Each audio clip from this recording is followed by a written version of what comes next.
Hi friends, मैं प्रेम sir. अब मैं दर्पण से कुछ शेष महत्वपूर्ण बिंदुओं पर चर्चा करने जा रहा हूँ। अब है प्रकाश परावर्तन के नियम। प्रकाश परावर्तन के दो नियम हैं। जैसे मैंने आपको बता दिया प्रकाश परावर्तन क्या, अभी लॉ ऑफ रिफ्लेक्शन को मैंने समझाया। अब लॉ ऑफ रिफ्लेक्शन के नियम कितने हैं? दो नियम हैं, मतलब प्रकाश परावर्तन के दो नियम हैं। अब वो नियम को, अब कुछ बच्चों ये कह रहे हैं कि सर आप लिखने में टाइम टेकिंग ज़्यादा लेनी है, कोई दिक्कत नहीं है, उसके लिए हम व्यवस्था कर दिए हैं, ठीक ना। प्रकाश परावर्तन के निम्नलिखित नियम हैं। ठीक है, निम्नलिखित नियम कौन कौन नियम है? इधर देखिए, थोड़ा समझने की कोशिश कीजिएगा। आपतित किरण और आपतन बिंदु पर अभिलंब तथा परावर्तित किरण एक ही समतल में होते हैं। मैं फिगर से बना के समझाऊंगा।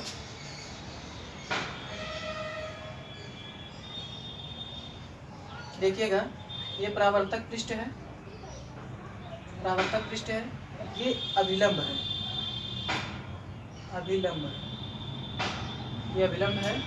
ये मान लीजिए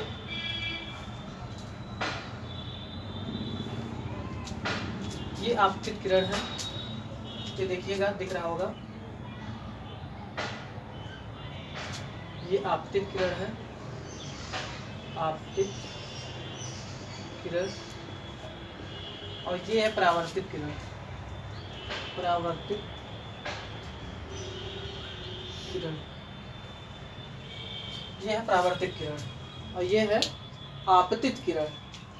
ये है अभिलंब, आपका अभिलंब, ये है अभिलंब, और ये है कोण है आई।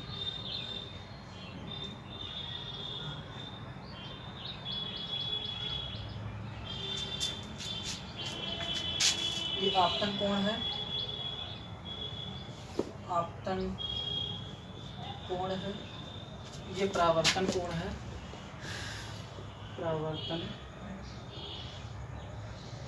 वर्तन कोण है, ये परावर्तन कोण है, ये परावर्तक पृष्ठ है, परावर्तक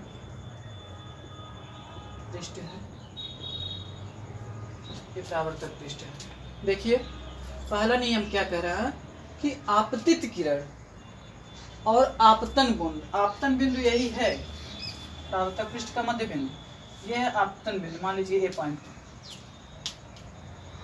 आपतित किरण, ये आपतित किरण, आपतन बिंदु, ये देखिए आपतन बिंदु पर अभिलंब, इस बिंदु पर जो अभिलंब है ये आपतन बिंदु, आपतित किरण अभिलंब, और इसी बिंदु पर जो ये अभिलंब है, अभिलंब तथा परावर्तित किरण, तीनों एक ही समतल में होते हैं, एक ही तल में होते हैं, समतल में होते हैं। देखिए, आपतित किरण है, अभिलंब है और परावर्तित किरण, तीनों एक ही पॉइंट पे होते हैं। परावर्तन का पहला नियम यही है कि आपतित किरण तथा आपतन बिंदु पर बना अभिलंब तथा परावर्तित किरण तीनों एक ही समतल में होते हैं, तीनों एक ही समतल में होते हैं, एक ही समतल में होते हैं। अब है उनका दूसरा नियम, क्या कह रहा है कि अभिलंब के साथ आपतित किरण तथा परावर्तित किरण, अभिलंब के साथ आपतित किरण और अभिलंब के साथ परावर्तित किरण, दोनों देखिए द्वारा बनने वाले कोण, अभिलंब के साथ आपतित किरण तथा अभिलंब के साथ परावर्तित किरण, दोनों का कोण आप परस्पर बराबर होते हैं, मतलब कोण आई बराबर कोण आर की। ये परावर्तन का दूसरा नियम है। अब हम देखेंगे ये, इसको नोट कर लीजिए, नोट हो गया?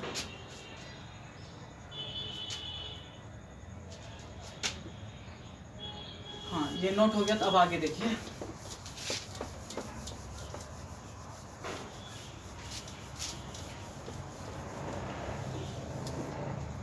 उत्तल दर्पण का उपयोग, उत्तल दर्पण का उपयोग, उत्तल दर्पण का उपयोग देखिए यहाँ पे है उत्तल दर्पण का उपयोग। उत्तल दर्पण का उपयोग हम कहाँ करते हैं? जैसे गली में रोड का जो रोडों पे लाइटें लगी हैं, उत्तल दर्पण का प्रयोग होता है, जिसके द्वारा हमें फैल कर प्रकाश मिल रहा है। और देखिए उत्तल दर्पण का, हम बाइक चलाते हैं तो हमारे बाइक चलाने के जो दाहिनी साइड हम कह सकते हैं, हमारे से इस बगल जो पीछे की गाड़ी हम देखते हैं, पीछे के वाहनों को, आते हुए वाहनों को देखते हैं, तो वो भी उत्तल दर्पण का प्रयोग हुआ होता है। या किसी भी मतलब ड्राइवर की सीट के जो उसके दाहिनी साइड या उसके बगल में जस्ट होता है, तो उसे हम क्या कहते हैं, उत्तल दर्पण का वहाँ प्रयोग होता है। और जो है अब अवतल दर्पण का उपयोग, अवतल दर्पण का उपयोग जैसे डॉक्टर साहब यूज करते हैं, आँख नाक कान गले में प्रकाश डाला जाता है, तो उनका जो टार्च होता है, जिस टार्च का प्रयोग करते हैं, वो वहाँ उस टार्च में अवतल दर्पण का प्रयोग हुआ होता है। शेविंग ब्रश एक है, शेविंग ब्रश में जैसे शेविंग किया जाता है, शेविंग ब्रश शेविंग में किया जाता है, अवतल दर्पण का उपयोग किया जाता है। टेबल लैंप है, शेविंग में किया जाता है। और टेबल लैंप है, टेबल लैंप, सोलर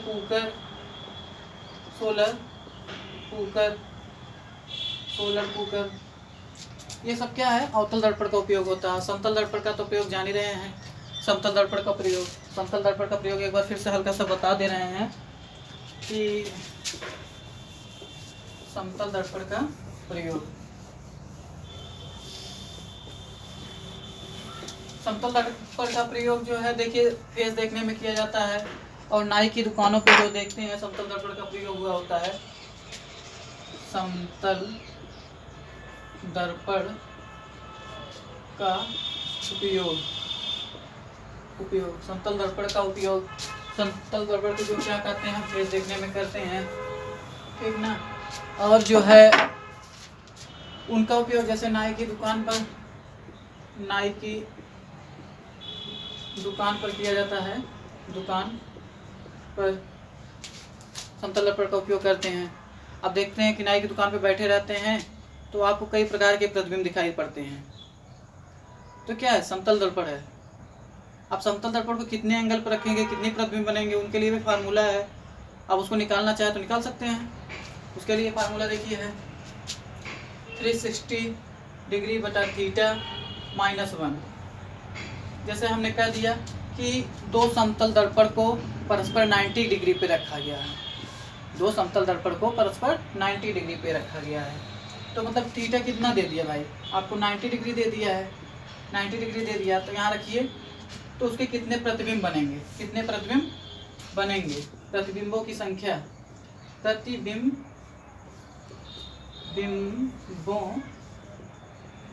की संख्या, है ना। अब समतल दर्पण नाई की दुकान पर लगा होता है, ढेर सारे प्रतिबिंब बनते हैं कि कितने एंगल पे किस दर्पण को रखा जाए कि हमको इतने प्रतिबिंब प्राप्त हो जाए। तो देखिए अगर 90 डिग्री पे समतल दर्पण रखा हुआ तो कितने प्रतिबिंब होंगे, 360 डिग्री बटा 90 माइनस 1, ठीक।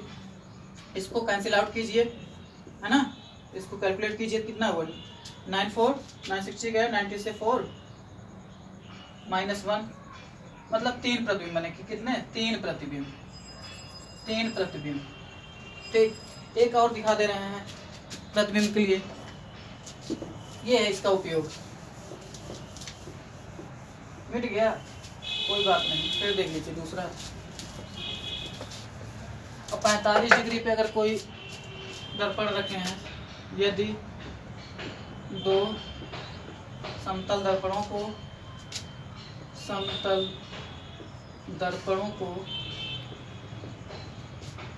45 डिग्री पर रखें,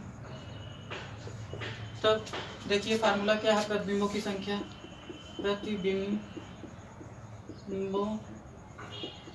की संख्या बराबर 360 डिग्री बटा theta minus 1, 360 degree divided by theta minus 1, ठीक। अब प्रतिबिंब थीटा कितना दिया है, 45 डिग्री, अब रख दीजिए, 45 डिग्री दिया है, कोई दिक्कत नहीं है, एकदम आसानी से, बहुत सिंपल में है। 45 डिग्री माइनस 1, 4 ना,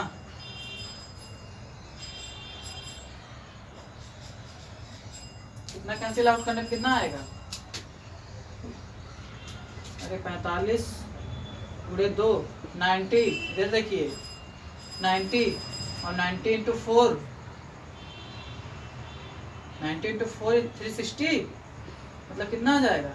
4 पार्ट हुआ तो 4 गुणे 2 8, 8 आया, 8 माइनस 1 7, कितने प्रतिबिंब बनेंगे? 7 प्रतिबिंब। समझ में आ गया? नोट कर लीजिए।